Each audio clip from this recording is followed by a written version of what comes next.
After the fall of the Aztecs, Spain reshaped Central America. In 1535, Mexico became the heart of the viceroyalty of New Spain, stretching from southern Mexico all the way up to southern Canada.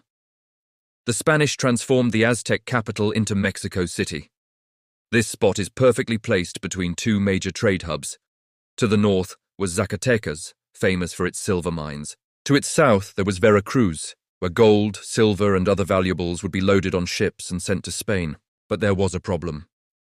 Experts estimate that 90% of the Indian population had perished from the Spanish conquest, mostly through disease. Between 5 and 8 million natives died from smallpox.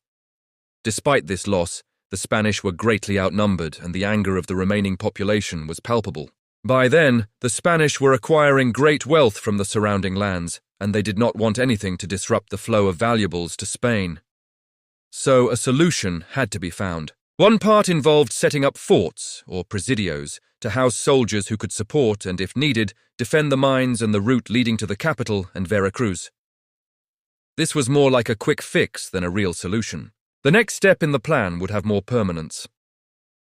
Besides building presidios, the Spanish also set up missions to help convert the Native Americans to Christianity.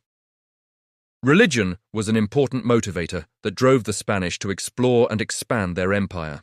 The Spanish were not far removed from a generations-long religious war to push out the Moors from the Iberian Peninsula and restore complete Christian control of the area.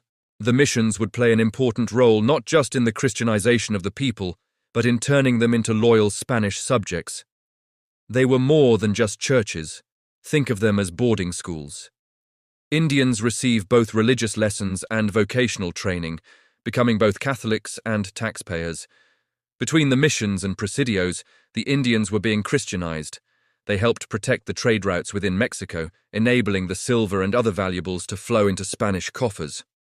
They also would be the basis of Spain's eventual colonization of Texas.